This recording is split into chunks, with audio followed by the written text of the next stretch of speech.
Hi, I'm Brent Stafford, and this is RegWatch by regulatorwatch.com. It's a worldwide day of action in support of a technology that millions of smokers credit for saving their lives. Today, May 30th, is World Vape Day, and tobacco harm reduction advocates joined forces with vapers to raise awareness regarding the significant health, social, and economic benefits of vaping. The first World Vape Day was held in 2012 as a celebration of consumers' right to choose a less harmful alternative to smoking, and has since grown to include over 40 grassroots organizations from around the world. While this year's events were held on social media due to the COVID pandemic, that did not deter participation, with thousands of messages and events circulating on Facebook, Twitter, and YouTube. Joining us today to talk about the World Vape Day and its impact on the battle to save vaping is Tristan Thompson, head of the Vaping Legion and board president of the United Vapers Alliance.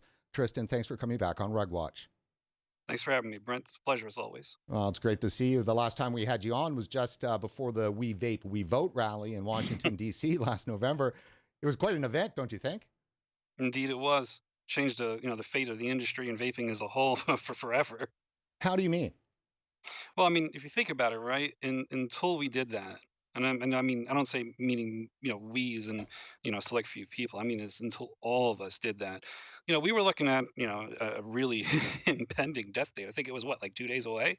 And now, we're still here. We're not federally banned. That's a huge plus. And, it changed the direction of the narrative. It went from being in the control of the ants completely to now not so much. Yeah, it did. I mean, obviously, it stemmed the flood, I guess, or the tide, or however you want to call it. I'm a bit worried, though, that kind of pump up that happened with the We Vape, We Vote then is kind of dissipated now, and with some obvious reasons. You're in New Jersey. Describe for us the state of vaping right now there. How's it going? New Jersey's in a really tough spot right now. Flavors were banned as of April 20th. And of course, with the COVID outbreak shutting everything down, you have vape shops who have a ridiculously large amount of inventory that they couldn't sell off because they weren't allowed to be open. So, there's a lot of things going on right now on the advocacy front behind closed doors that's actually very, very, very promising. NJVRC is doing a wonderful job, and I'm very excited to see how everything pans out because they're doing a really nice two-pronged approach on this. But as with all things, these things take time, and with everything being shut down from COVID, you're kind of just sitting there going, when?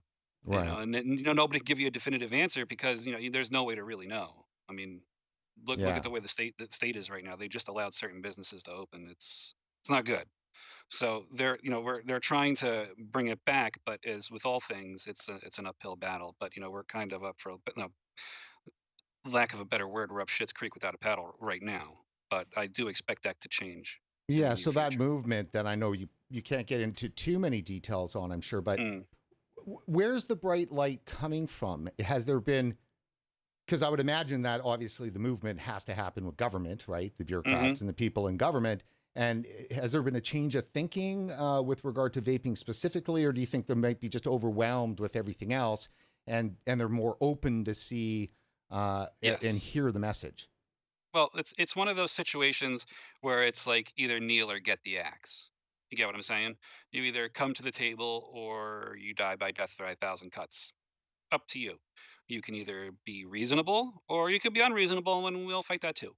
So it's one of those things where they're going to negotiate because they don't really have a choice because there's way too much stuff going on. And if they don't negotiate, they're going to be in a war of attrition. How much is it worth to you? I'm pretty sure that we value human life and not having people die from smoking. Where with them, it's just kind of money. So who do you think's gonna cave there? It's not gonna be us. It's not gonna be the vapors. It's not gonna be the vapor industry. It's not gonna be us. So either way, they can do it the less expensive way or 1,000 cuts. Make your choice. We're not going anywhere is a strong message at some point, right? And if they're spending you got to take a stand. And if they're spending their time on enforcement on other things that they arguably are more important for enforcement, then something does have to give. And if vaping can be right there with some ability to make some accommodations, that might be a good thing. Exactly. They get the control they want that they lost when they banned everything because they said, oh, this will protect the youth and this will do this and this will do that. And then they realized, oh, we removed our control mechanism. Now there is none. So what do we do? So now they're trying to figure out what to do, and a solution's been presented that they don't really have a choice to accept. Otherwise, they'll look like massive liars. Interesting. Mhm. Interesting. Can we get any more on that? Not really. I'm not really at liberty to say that because we're kind of just hoping that it just goes on through. Sure. So we're not trying to draw, a ridiculously large amount of attention to it. But, it's got a lot of nuances to it that I myself don't fully understand Okay. because there's things in there I haven't seen in a bill before in regards to vaping. So I'm just waiting to see how it pans out because as you know, they always amend these things once they get on the floor, they make changes. So I could say that it's going to do this and then it turns around and it does something else. Sure. So I don't really want to, commit to something that may not necessarily be true because that's, the bills aren't my forte. They never have been.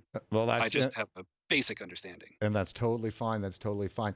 So, Tristan, for some of our viewers who don't know who you are, hard to believe. I know that it is. You guys, so the Vaping Legion. You guys are essentially the enforcement arm for the vaping militia, aren't you? Pretty Not much. the vaping militia. Would just say, the consumer end of The things. consumer end of it. So you're the enforcement Mhm. arm to enforce that. And I mean, I joke a little bit, but you actually are very strongly out there on social media, you know, not monitoring the messaging, but making sure that, messaging that goes awry gets, steered back in the right direction, so to speak. Yep. It's crazy. When we first started, it was just about, dirty labs and, people having some really, really, really atrocious labeling. And, now we're here. If you told me 4 years ago that I would have been taking, all those people to the Capitol to do that and hold a rally and do all the paperwork and do everything right, I would have told you you're completely insane. That's not that's not what I'm about. I don't. But here we are. You know, and it was successful, and we're going to do it again. But as far as that's as far as the Legion goes. UVA, United Vapers Alliance, is a totally different animal entirely. I mean, if you think about it, right, that rally, that event was the single largest moment in vaping PR in this country ever. I mean, ever. And it was successful. It's not one of those things where it went right, but nothing happened. It went right and things that were fantastic happened. We went from dead to not dead, which is huge. I never thought that that would happen. I also didn't expect the level of the turnout either. Like if we had like 1,500 people, I would have been stoked. But we didn't have 1,500 people. We had a lot of people, you know. I've got a So, piece of video here that mm, was done by Fight for Flavors that they uploaded to YouTube, which I thought was nice and short and very worthwhile having a watch. Let's just take a quick look at that right now here. mm.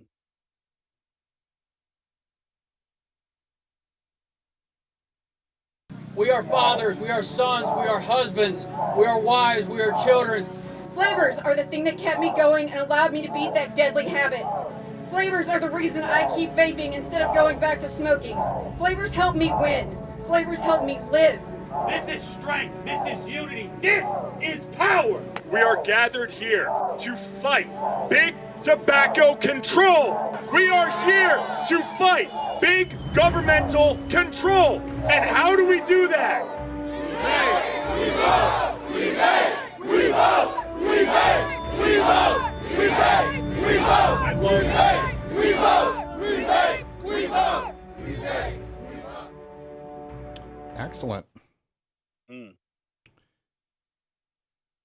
It's and you think back on it and you look at it and you go, there's no way that that really happened, but it did.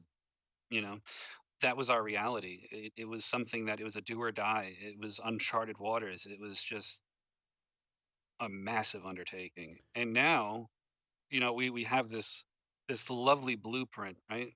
This lovely blueprint because we've done it before. We have the rapport with all the enforcement agencies, the permit folks. We have everything ready to go.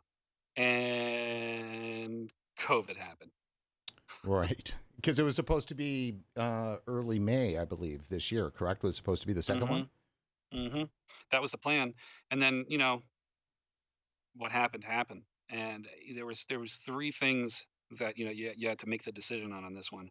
First of all, I mean, you could go the First Amendment route and say, we're doing this, to hell with all doing all the paperwork. Let's just do a march, right? All right. Well, you got to look at it from the PR perspective as well. So suppose I take an extremely large amount of vapors to the Capitol, right? and it does not go well. We have fights with the police, or things get out of control, and we have kind of what's going on right now. People get angry.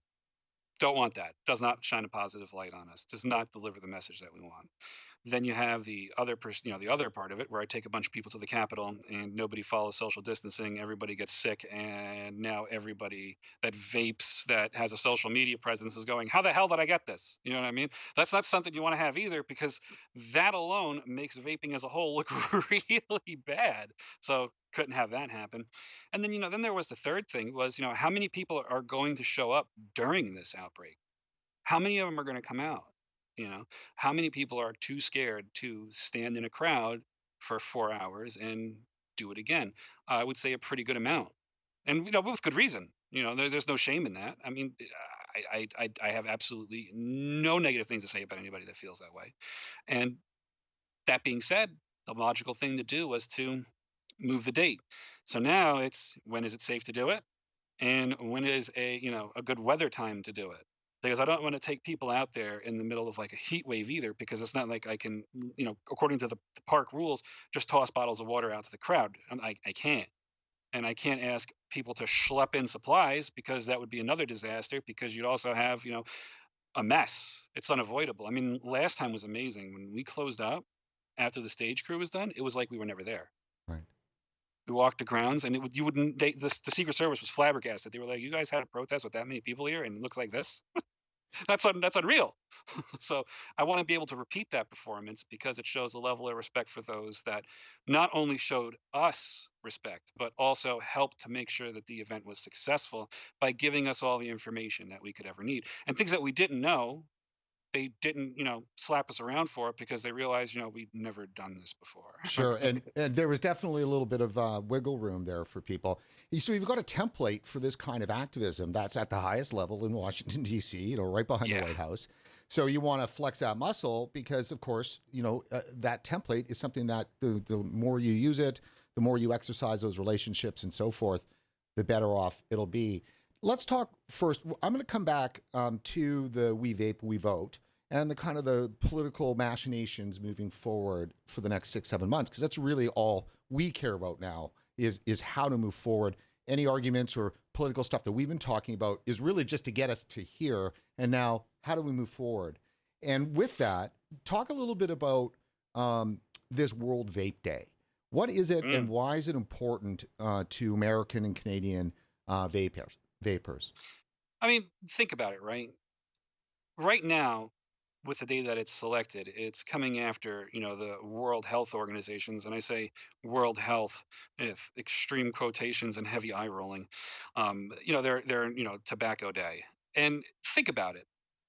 These people, none of these NGOs, none of them put out factual statements in regards to our industry. None. No facts, just old studies and misnomers and all sorts of false information, and basically anti-vapor, which to me is pro-tobacco propaganda, because they want to scare people away from it. They did the exact same thing, I believe it was with chewing gum, when that first showed up on the scene. And that was what was touted in the hearing as to why we don't need vaping, because we have this gum. But they said that it would create new oral like chewing tobacco users, but it didn't. And now they're saying the same thing about vaping, and they think they have a correlation because of what's happening with them banning flavors and people going, "Oh, to hell with this, I'll just go back to smoking." It's the same thing. So we need to take that moment, the day today. It's still today. You guys should be on there like right now while I'm talking to you, and hammering those hashtags, because this is our day. People need to see the information from us first. It's trending. All three of them are trending, which is pretty wild. We'll jump there right now, as you're talking there. I'll get us over there. So, I mean, if you think about it, right? Like, we haven't been strangers to this. This isn't something that we're not used to as vapors. We took over the quit lying hashtag. That belongs to us now. Like, it's literally ours. You scroll through that and it's us. And this is our time to take the message away from them. And I figure, I mean, me personally, I'm not having, World Vape Day. I'm having World Vape Week, because I'm not letting them have their day tomorrow where they pass around all their nonsense and try to drown us out. We outnumber them. They would have you think otherwise, but we do. And the only way that we're going to win this war is by taking the conversation away from them. They've had it for too long. And I think today was a brilliant day, and it's still a brilliant day to do it because you're going to be going through their stuff tomorrow, and you're going to see ours. Yeah, which is great. Having it the day before is just so smart, right? To be able to. It was genius call. They're going to have no idea what to do. They're going to be just as equally as confused as the hashtag quit line. So let me ask you this. Like, so we're looking at World Vape Day. So we'll check out the other two hashtags as we go here right now. But before we do that, can we anticipate any difference in messaging? Like, is World Vape Day a little bit different than the other hashtags? Has the movement? I guess the question is this: has the movement been able to segment your messaging, and where some is stronger in one direction and some is maybe a little bit milder and more open to public health ears than others? You know what I mean? I do. I think that the messaging with World Vape Day, from what I've seen, from what everybody's been posting, has been for the large part about a lot of science. I've seen a lot of data sheets. I've seen a lot of testimonials. Whereas when it came to the Quit Lying campaign, it was just absolute savagery, and I loved it because we weren't going to put up with that. But today it's been about reaching out to people that, not just vapors that are kind of not involved and giving them a chance to get involved in it because everybody's doing it, but also reach out to smokers that are also looking to quit. I mean, think about it. There's you log on to social media and the first thing you get you see is just, this is why it's a good idea to quit, the bulk of it. And then people that are going, well, what's the World Health anti-tobacco day? Oh, here's the other part of the message. They're liars. Yes, they are. So it's been a perfect, I don't want to say blend because it hasn't been a blend, but it's been two messages delivered, one message delivered two different ways. Get what I'm saying? Yeah, we're on one message two ways. Right, exactly. Yes. And that ultimately in the end is good political communication. Anyhow, it's the same thing you're trying to communicate. It's just in a couple different ways in what you're trying to do. We're going through here. Here's the Say Yes to THR hashtag. Tell us a little bit about this.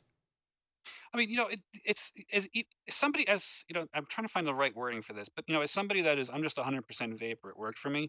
There are other forms of tobacco harm production, and a lot of the time, it gets swept under the rug because of what's going on with vaping right now. But at the same time, we also have to keep in mind as vapors that just because vaping worked for us, it may not work for other people. They may need something else. Some people, the toothpick did it for them, or definitely not for me, Chantix worked for them, or let's say the gum or the patch or something else. We can't just shut out other forms because this form for us was the see all be all. It is at the end of the day about tobacco harm reduction. It's about taking people away from cigarettes. And I think sometimes we get so, I don't want to say overzealous but I don't know any other word, but I'm not saying we're overzealous, but we get so overzealous that we forget that perhaps it's not literally for everyone. Do I think it's the best method? Absolutely. I do think it's the best method. Absolutely. But we seem to forget that there are other avenues, and it's important to present people with an entire package because at the end of the day, the goal is to get people to stop smoking. That's the only thing that matters. A smoker converted and not dying of lung cancer. That's the only thing that really matters. Now that's interesting. It seems to be the only thing that matters to vapors. How come it doesn't seem to matter to the people making the decisions? I see. That's the thing. Money. And that thing. What is that? We used to get that all the time before the outbreak. What was that? Oh yeah, money. That's it, money. That's why. Because let's be real. Every time somebody says the word public health, now as vapors, those of us that have been in the fight for a long time, we're like, oh, here comes the bullshit. Here it comes. And it's on a nice silver platter. We know it's coming. And that's the problem, is that we as a society have lost the ability to have trust in those that are supposed to be looking out for our best interest because money. Look at the CDC. They said that, they ran with the whole vaping and COVID and it's bad and it does this and it does that. And then lo and behold, oh, it plays a positive role. Oops. They literally had that face. Oh, Let me ask you a question about that, Tristan, because our senior producer here at RegWatch, Cindy Schmidt, she had said the other day when we were talking about the research that had been coming out that was showing that possibly nicotine might have, some benefits when it comes to COVID and so forth. And the comment was that, there's been enough of this research that has come out. The question is, did it dull a little bit of a tobacco control anti-vaping's narrative, because they were so hard through March and into April, and then suddenly got this huge batch of good research out there, and did it quiet them down? Do you think that it had some mitigating effect? Oh, I would think so. I mean, think about it, right? You had Stanton Glantz coming out with a study right at the beginning of it saying that he got this data from China, which he's either, some sort of a wizard, and he has a scrying ball where he can see all the stuff that's going on over there that none of us could see, not the federal government couldn't see, the World Health Organization obviously couldn't see.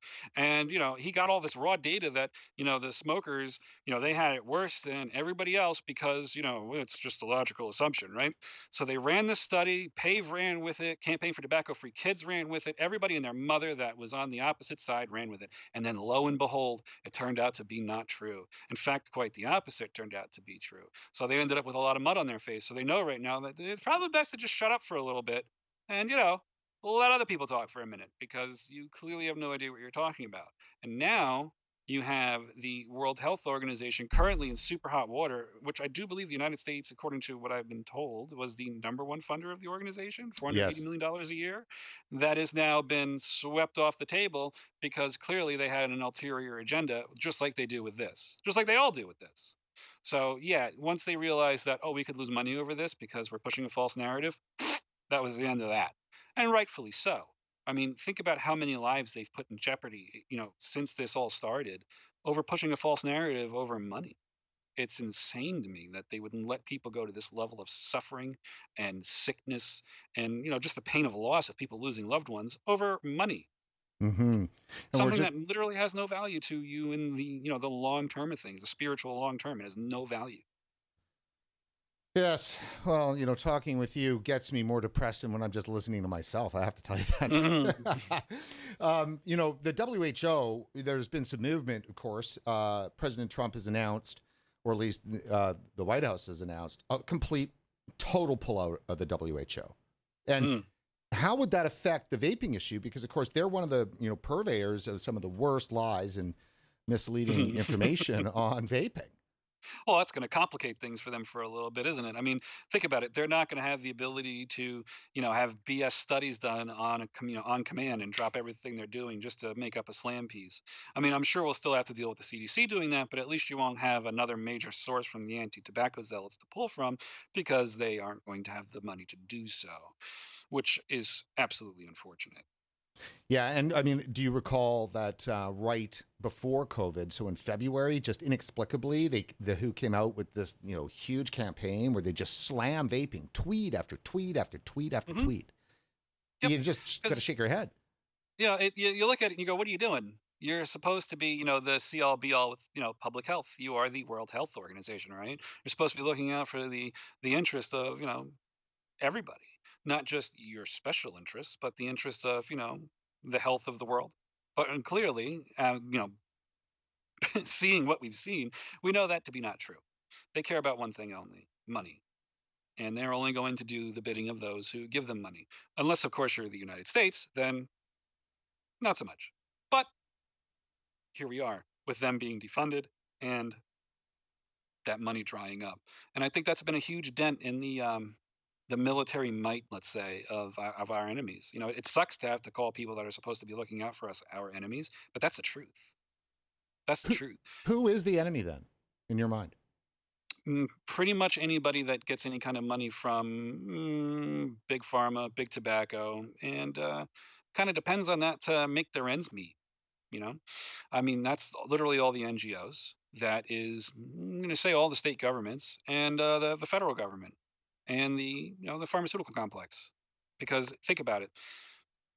If you're not sick and dying, they can't give you things to treat it, not to cure it, only to treat it and take that money from you. So they're getting you twofold: tobacco taxes and that sweet, sweet, sweet pharma money.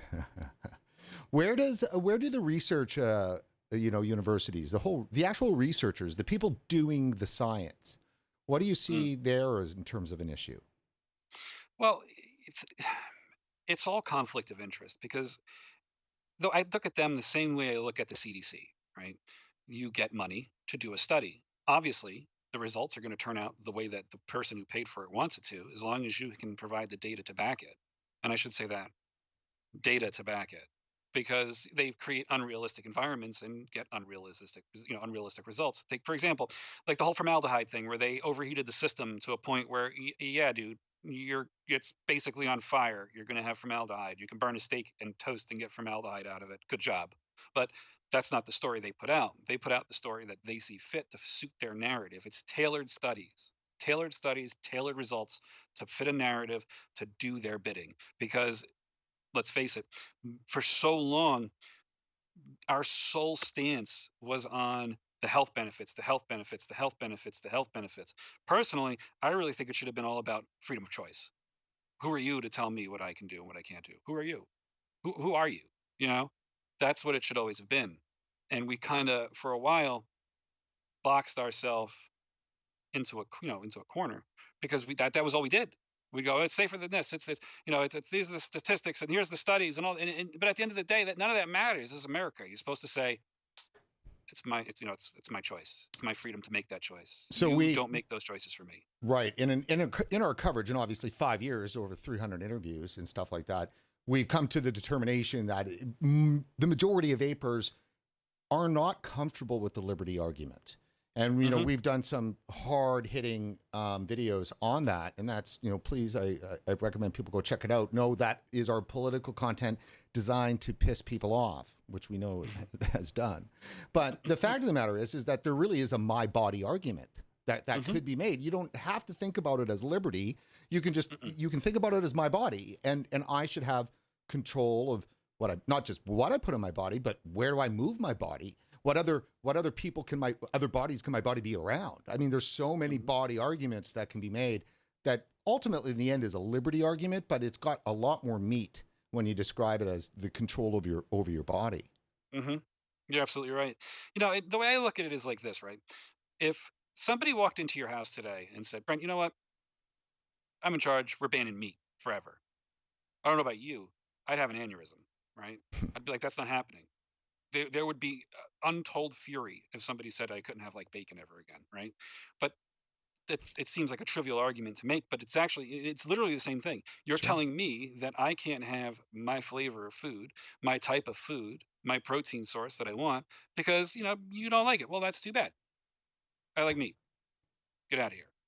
But see, it's easy to say that, but when it comes to vaping, because they create this big hype, this big scare of nicotine, you find yourself going, it seems like a little irresponsible to make the argument. But it's not, though, because you're an adult making the argument. You're not a 10-year-old child. You're an adult saying, I can decide for myself, thank you. I don't need you parenting me. I'm a 36-year-old man. I don't need somebody I do not know telling me that I can and cannot partake in something because you think you have the power. No, you don't. Do you think that's simple? Do you think that the vaping movement overall may have made a strategic error in not taking the liberty argument? And then the second part of that is not offending recreational nicotine. See, that's the thing. I don't think they made the mistake of making that stance. I think they made the mistake of making it the sole stance for a lot of their social media posting. So it makes it a very easy target. If from the beginning it was, here's the facts and freedom, and they just stuck those together at the hip, we'd be a little bit better off. But let's be real. At the end of the day, our enemies are going to do whatever they can, cook up whatever narrative they can to overcome anything that we say, because we swing first. Right. And it's really easy to counterpunch something when you already know when it's coming. They've telegraphed it. So now what do you have to do? Just take your time and come up with something witty. A little bit of graphic here, and that's it. You're good to go.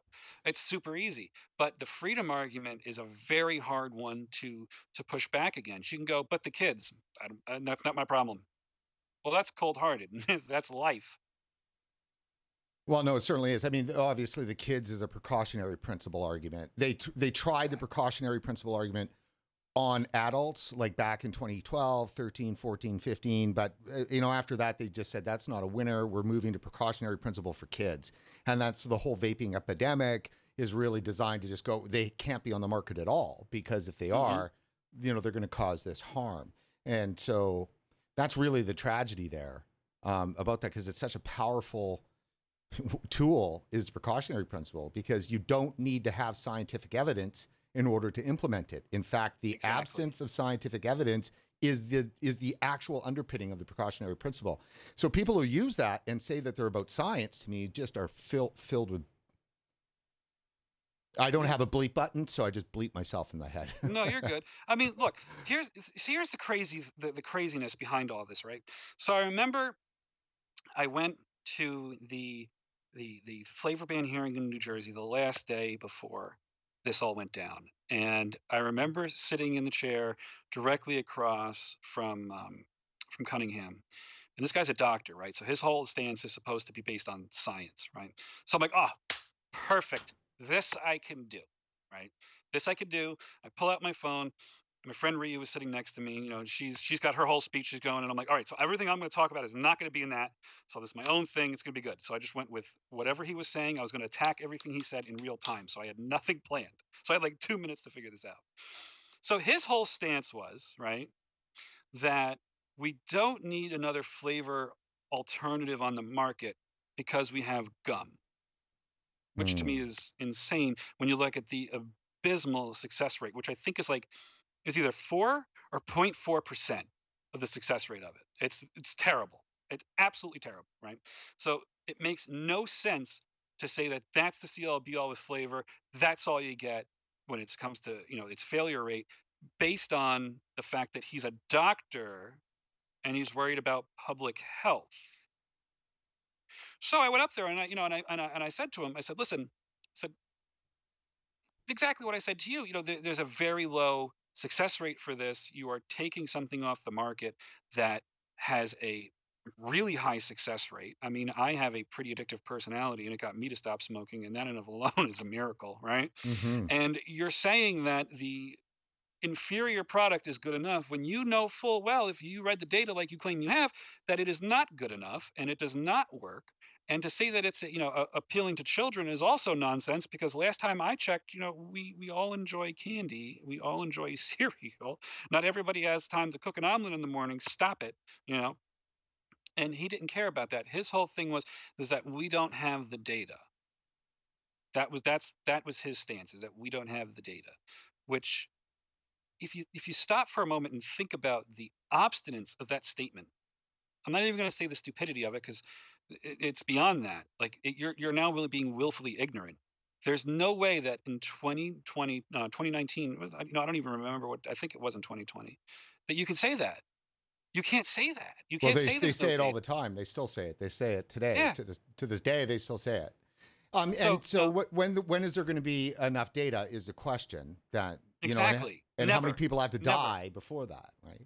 Right, which is what makes the health argument now that you see everybody sees the rhetoric and how it's shaped, that it's almost a circular, all protecting argument.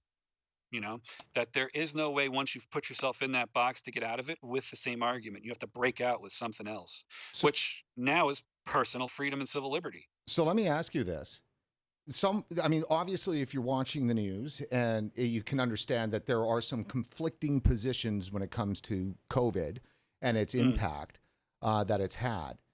What do you think specifically has happened with regards to vaping? Has COVID, has there been, lights turned on anywhere or something like that might be of an advantage for vapors and the vaping movement to try to reach?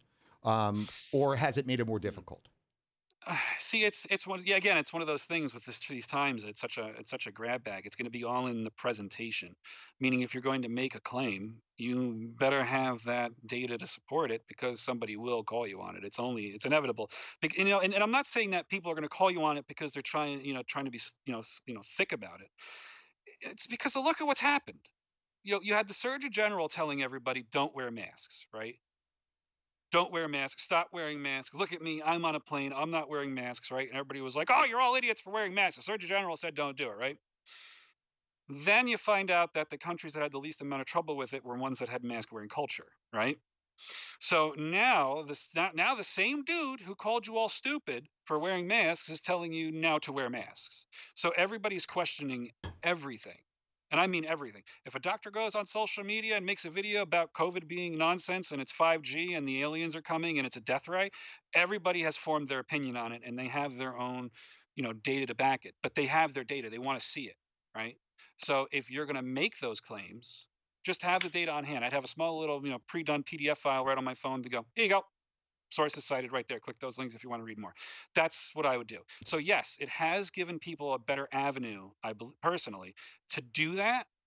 But I think it's going to change the paradigm for how the conversation is had when it comes to making claims in regards to health. So some of the things at the Surgeon General level, because it's the Surgeon General who drives, a lot, against vaping, that and the CDC. And so in both organizations, both institutions, did during COVID, offer some conflicting advice when it comes to masks and a few other things. I mean, there was forecasts that were up and down and off and so forth. Do you think that there's been a chink in the armor of public health? Has the general public come to some understanding that maybe taking what public health says verbatim is not necessarily from, divined from, down? Oh yeah. Oh yeah. Big time. I mean, see, I compare a lot of the stuff that's happening out there to having conversations with my father, right? Like he is I saw it on the news, therefore it is kind of thing, because they would not be able to report a falsehood. That's unheard of, right? So, now he's sitting there questioning everything because he's going, wait a minute, we were supposed to have 1 million dead people in the United States already, and we don't have that. What is happening right now?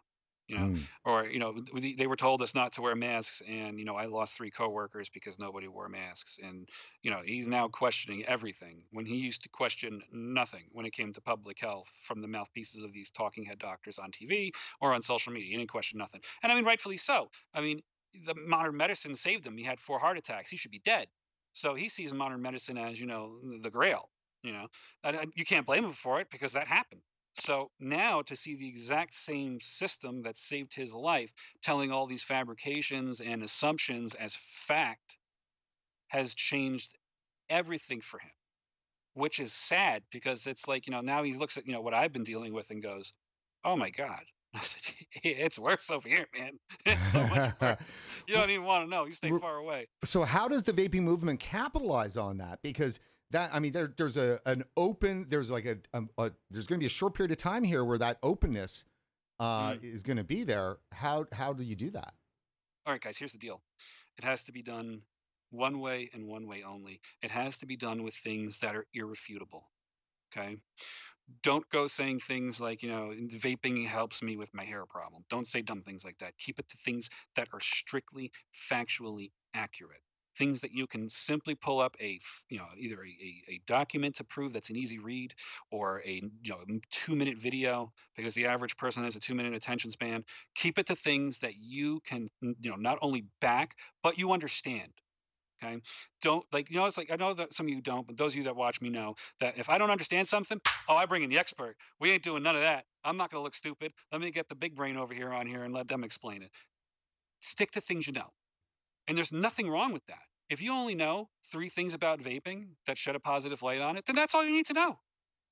I mean, do you really have a conversation that goes outside of 3 facts about vaping? Most times, no.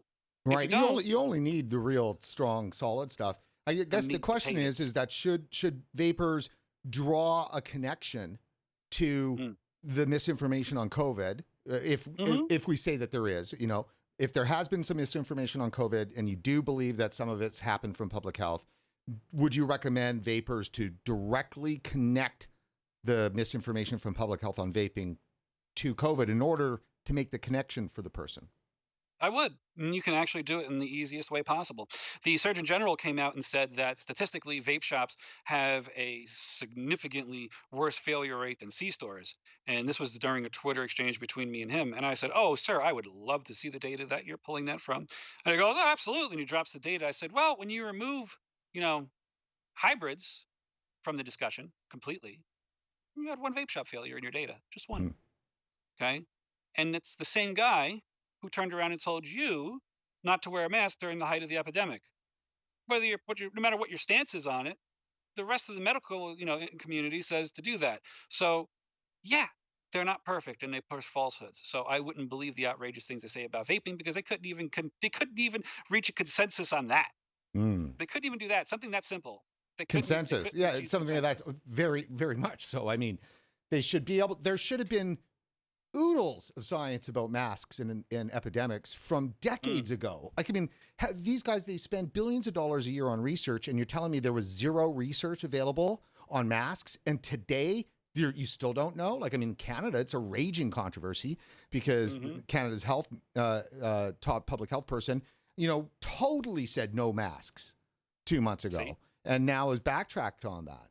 And I'm wondering, like, I mean, for those who are sophisticated enough to be able to make an argument that the masks now being back in vogue from public health is a political move, because I think you could argue that it is, right? Exactly.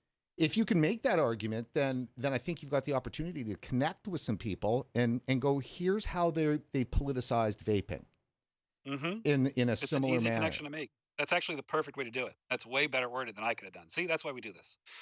That's a great way to phrase it. It's perfect, and and it's an easy transition, and it doesn't seem like you blindsided them, and then they're really thinking when you show them things that you know to be true, and you can say, see how they've lied, see how they lied here, see how they lied here. Look, that's all you need to do is just stick to the things you know.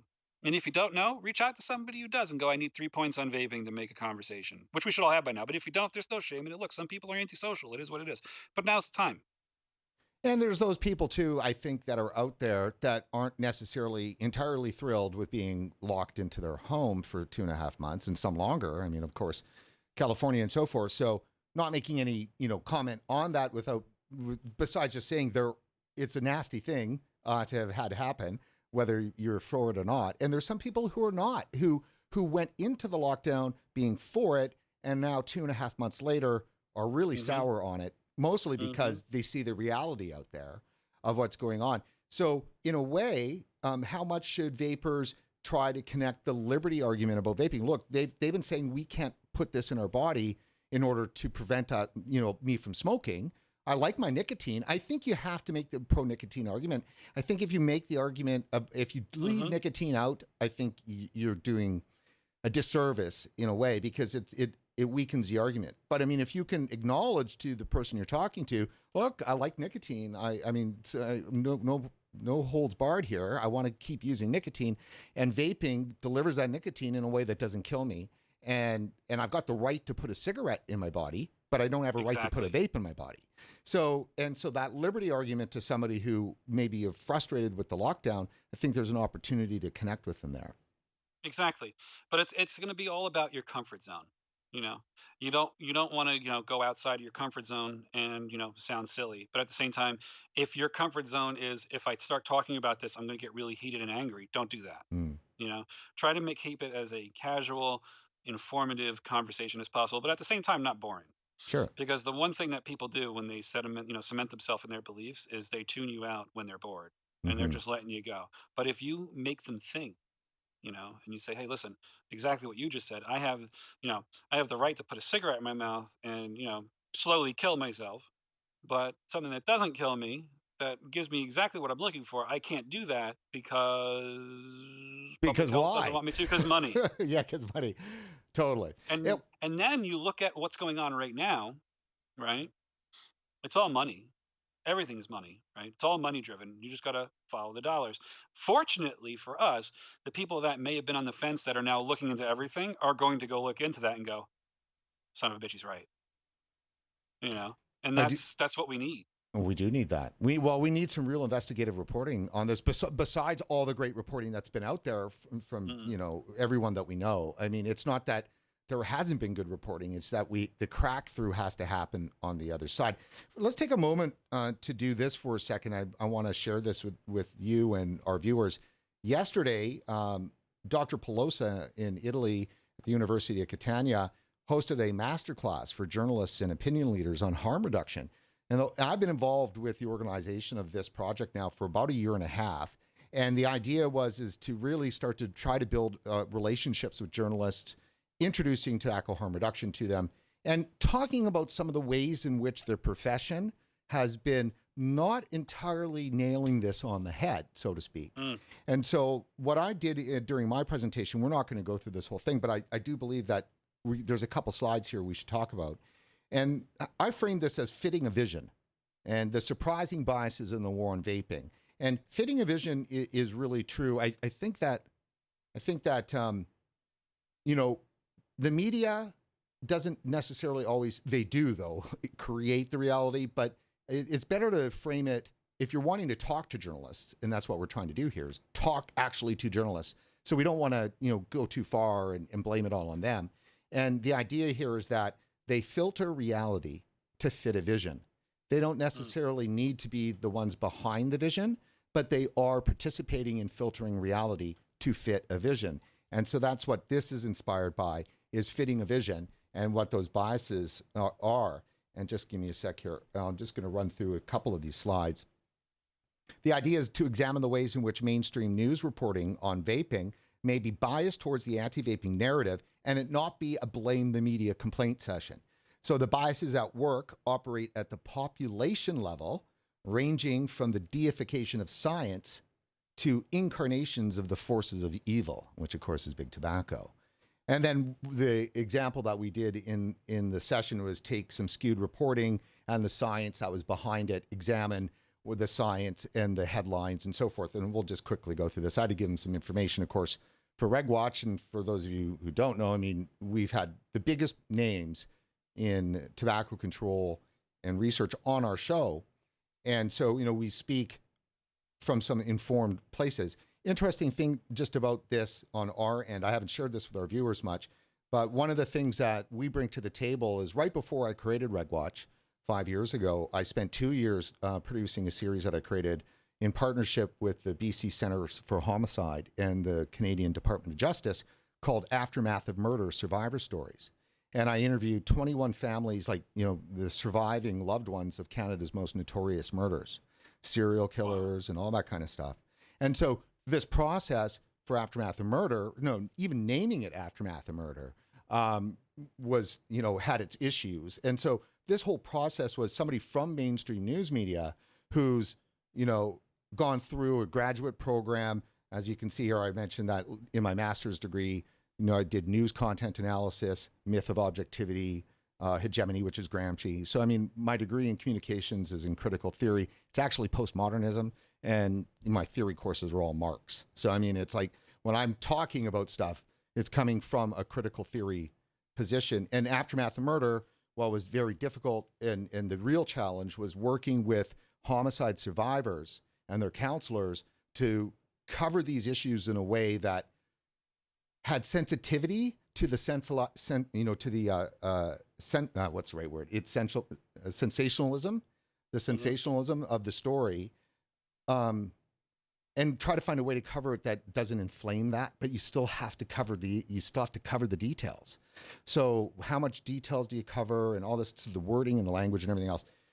Anyhow, it's very important when it comes to really looking at the media and taking responsibility for what you cover and how you cover it. And then when it comes to vaping news coverage, the problem is that the harm reduction advocates, researchers, doctors, regulators, and vapors who come on our show all report the mainstream media as being biased against vaping. All of them. And it's like pornography. You know it when you see it, right? And, you know, MSN refuses to acknowledge harm reduction, that it's actually harm reduction. They just don't even cover it. They refuse to cover relative risk. They just won't cover it. And then, of course, they favor protecting youth at all costs over the health of smokers and vapors. Their sources are near exclusively public health and nonprofit health orgs, and it's one-sided reporting on science. I'm going to go through these real fast, but this is like 2014, so I'm taking these journalists and also the public health people that were in this presentation on a little bit of a trip here. Like, this is 2014. The battle that vaping has been fighting has been a long one, not a short one, right? And Science News, e-cigarettes don't help smokers quit, study finds. E-cigarettes are no safer than smoking tobacco, scientists warn. Vaping is bad for your heart as smoking cigarettes, study finds. Vaping's toxic vapors come mainly from e-liquid solvents. This one's the best. E-cigs can kill. Just one puff of flavored e-cigarette vapor contains dangerous levels of cancer-causing chemicals. I'm sure the study did not say e-cigs can kill, but the sun sure the heck did. E-drags are just as deadly. It's out of India, 2018. And then just to throw in some 2020 stuff, of course, vaping and smoking may increase your risk of COVID. Here are the traditional biases, and then we'll jump back to you. I'm going to get to some of your thoughts on this. The traditional biases we didn't talk about, but I wanted to acknowledge them because there are the traditional personal, political, moral, and religious bias that a personal reporter could have. There's the structural biases that come from corporate ownership, advertising influence, so your funding influence, and then your funding cuts. What the media always says to explain away some of the really bad reporting is that, well, you know, big bad capitalist corporations keep cutting the funding for newsrooms, and then we keep getting smaller and smaller. So that's why we have to just report basically what comes to us from the press release. That's not an excuse. And that's the excuse that's in academia, in critical theory, and to excuse that away and blame it on the capitalists. Well, really, actually, it's not really totally the case. News values are also a bias, and that's your proximity. So that's like 1,000 dead Ethiopians. One dead local person is worth 1,000 dead Ethiopians. That's how you make your judgment in terms of whether or not something has got some news value. And that's proximity, impact, timeliness, and culture. The ones that I really wanted to focus on, and then I want us to talk about, is operating biases that are larger than that. One's the authority bias. So the complete, total, taking the experts over anybody else. And then the experts have been, broken up. So we've got there's plenty of experts in tobacco control from public health that, are on side, the science that says vaping is a tool for harm reduction. They don't use them as authorities. They don't use them as primary definers for the piece. So who are the authorities? Who's doing the primary defining for the pieces? The battle should be fought here. This is where it has to be fought. And then this last one is activism. And all journalists that are coming out of journalism school for the last 15 years have activism as their primary objective, not objectivity. And that is a myth. But so, the creation, we do this as societies, we create an incarnation of great evil, and we create those great evils, and then we fight them, and they're the boogeyman. And big tobacco, regardless of whatever you think and however bad they have been or still are, they are the boogeyman, in which nothing can touch it without being poisoned. And then, of course, through that is virtue. And then the last part of this is scientism. And this is arguably the biggest problem, is the excessive belief in the power of scientific knowledge and techniques. So it's an uncritical coverage of official science, and it's a lack of skepticism. So that's a bit of that's a great slideshow. I just learned a lot just now. I'm still trying to process all that. Yeah, well, and there's more to go. But let me put this to everybody. Science can't be settled. I mean, this whole issue that science is settled, say, in climate change, the same people will say that the science is not settled in vaping. But the science is rock solid in climate change. I'm not making a climate change argument. I'm just pointing out that they believe that is rock solid settled, but there's nothing settled in vaping. Well, there's a lot settled in vaping, really. There really is. They just refuse to acknowledge that, and they refuse to do what's called the hardening of science. So the process of science is a process of truth making, and the scientists and a consensus, and then the media and everybody around it works to harden the science that hardens the truth making. And so that's not happening in vaping. It's stuck in the process. And so I go, well, look, I mean, if you know anything about, the stars and watch any of the universe or, how the universe works or anything like that, you'll know that about 7 years ago, all of a sudden they went, oh, wait a minute, we don't know what 95% of the matter is in the universe. Like all of a sudden they go, we don't know. When you add up dark matter and you add up dark energy together, it's 95% of the universe. We don't know what it is. That's science. So if scientists can't tell what 95% of the matter and the energy is right now, everywhere around us, what the hell are we doing allowing them to make certain decisions based on rock solid stuff? And the other one is the fact that all of the laws of the big, huge world, the world that we can see in the world in the universe, the general theory of relativity, Einstein, rock solid, gravity, rock solid. And then you take the world of the small, the tiny little world of the atoms and quantum mechanics, rock solid. The best science ever is the science down there in quantum mechanics. And that's a world where things can be in two places at once. And where, photons are both a wave and a particle, right? Quantum mechanics is a crazy world, but yet the science of it down there is indisputable and rock solid. Yet you can't put the science of quantum mechanics and general theory of relativity together. They do not compute. Nope. It's not even like they're running into each other, just like they don't compute. So there's clearly two different scientific representations of the same reality that we live in, of physical laws, yet they are completely not the same, but yet science is settled. Yep. The crazy thing is that, I don't think people differentiate a lot between, scientific theory and scientific law. These are theoretical physics over here. Okay, well, they tout these as facts while disregarding things that are, as you said, settled science. It's a law, meaning this is what it is. And, the scariest part about all that is that nobody takes the time to not only differentiate the two, but to actually explain it to people. You have a largely misinformed public, taking the face value of things that are said to them as facts when in reality it's a theory. They say that the science on this in vaping isn't settled, but it really is, though. And the fact that they're not presenting it as such to me seems so disingenuous and literally destroys the credibility of what is supposed to be our media institutions, the ones that, just the other day I heard him say it. I don't remember who, because I try not to commit these things to memory because it creates my own internal bias. They said, he's telling people what to think. That's not his job. That's our job.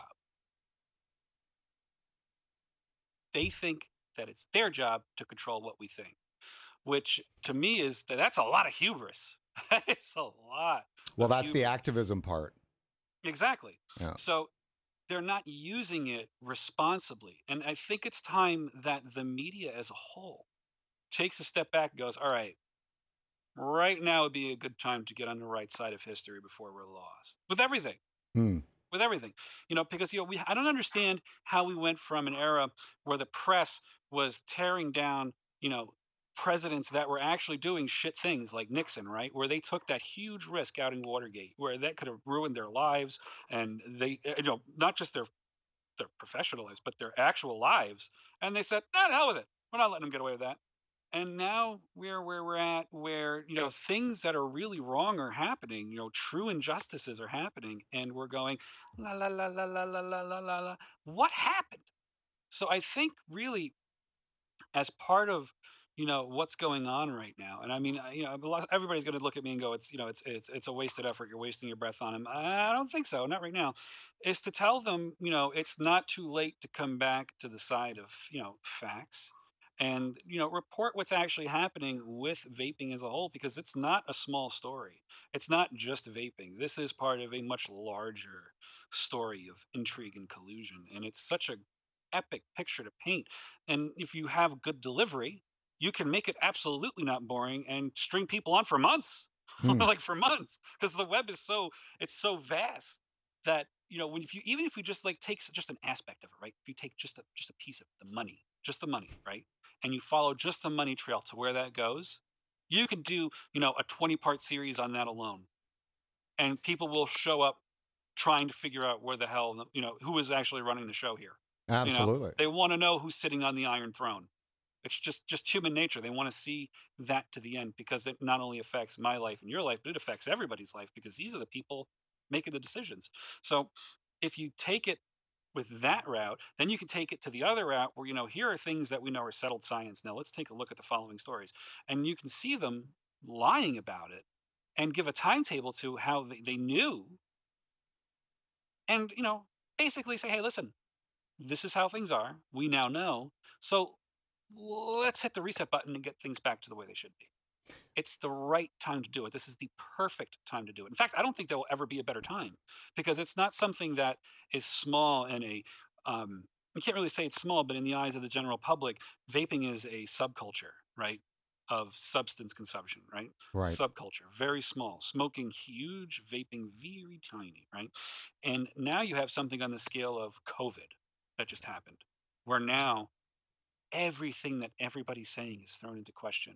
All the credibility is now being questioned. Everything in their mother is being fact checked out. Like Big fact checking now, right? Mm-hmm. Now's the time to just come out and tell the truth and do the right thing before you lose yourself in it forever. And you lose all credibility and nobody believes you. It's a perfect place to start because it's so small.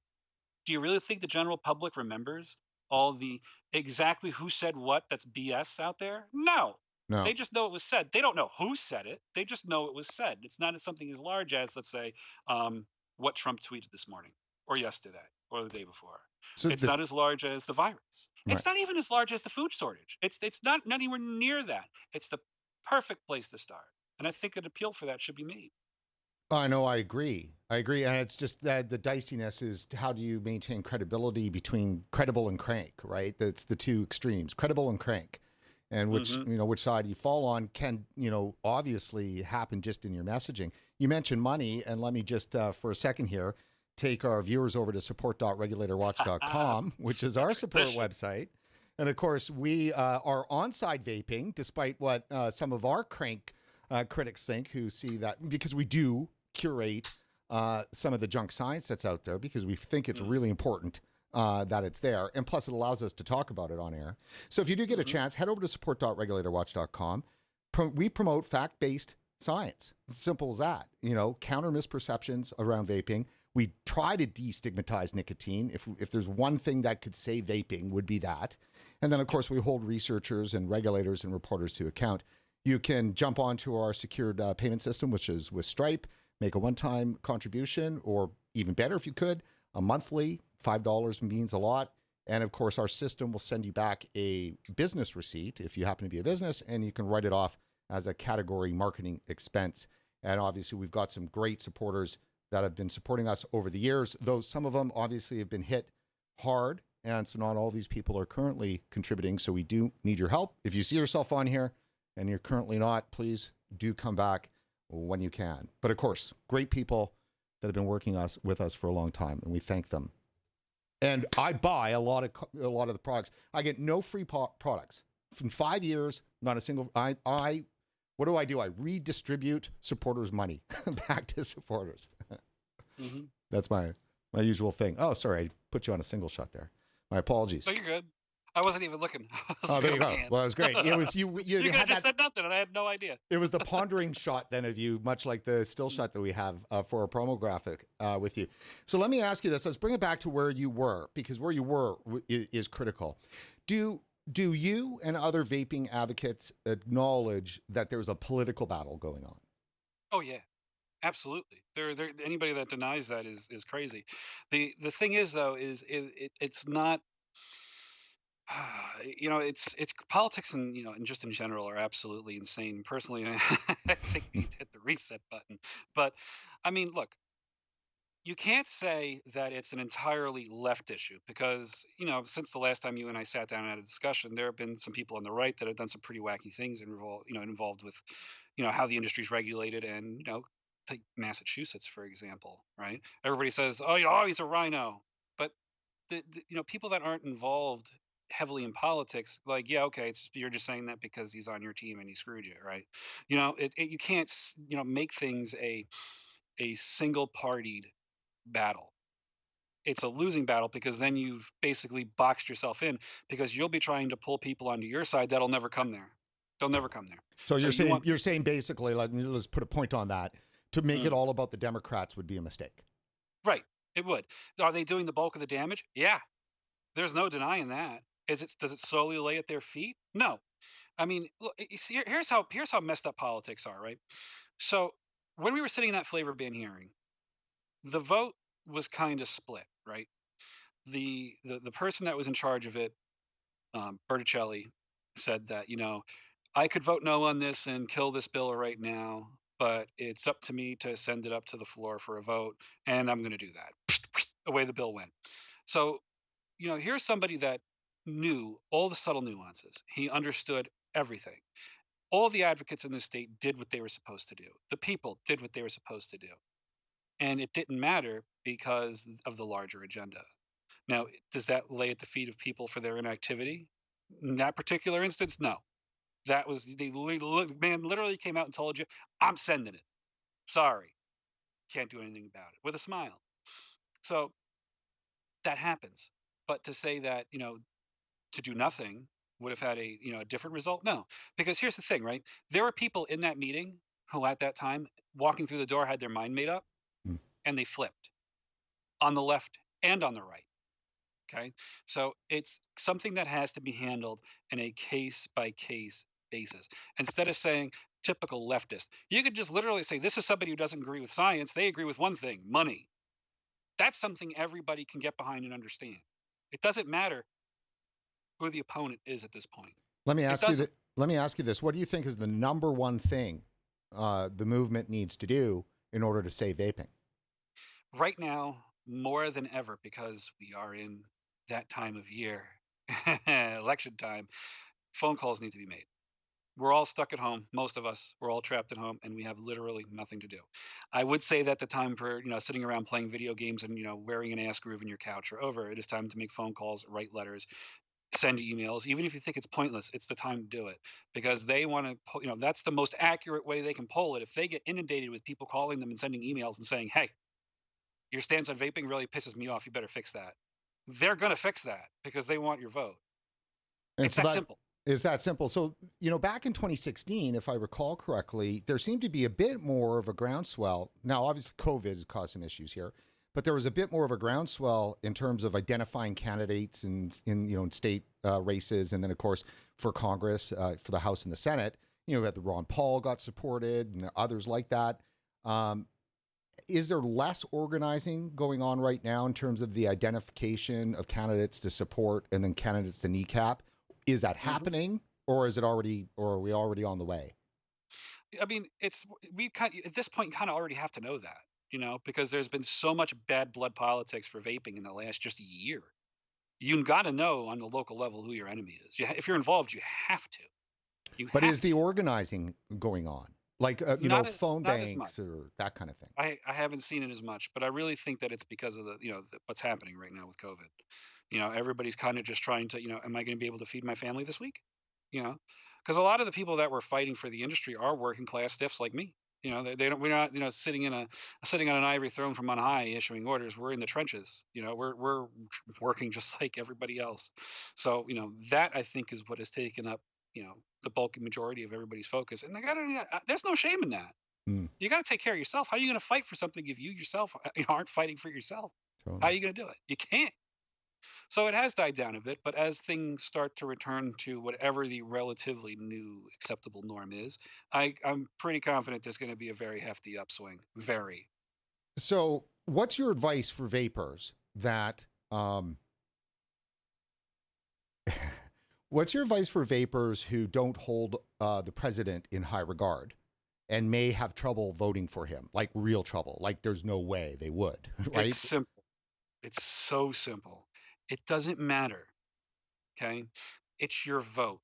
You vote however you want, but they don't have to know that. Don't walk in. You don't walk into, a casino, right? And sit down to play poker and go, no, you know what? Just deal all my cards face up, please.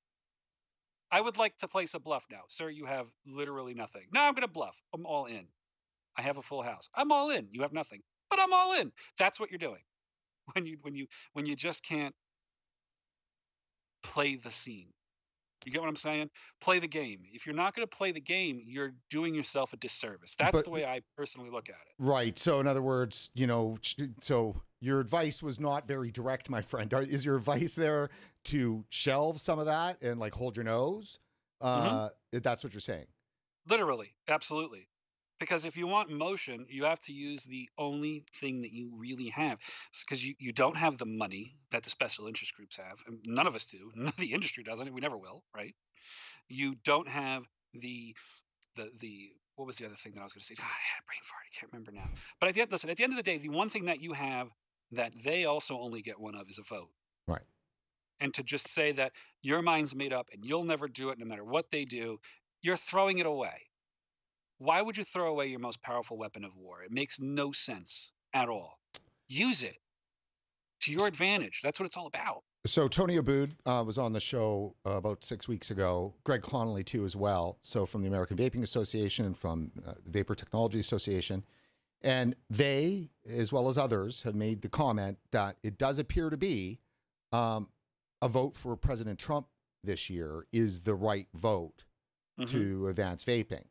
So is part of the first order that vapors have to do some work internally to kind of sell their brethren on how to, activate? Because the concern would be from any political strategist is that the polarization that's around President Trump could effectively freeze advocacy and vaping around the election, because unless the movement can figure out how to handle that issue, it won't be able to move forward in any kind of real coordinated way.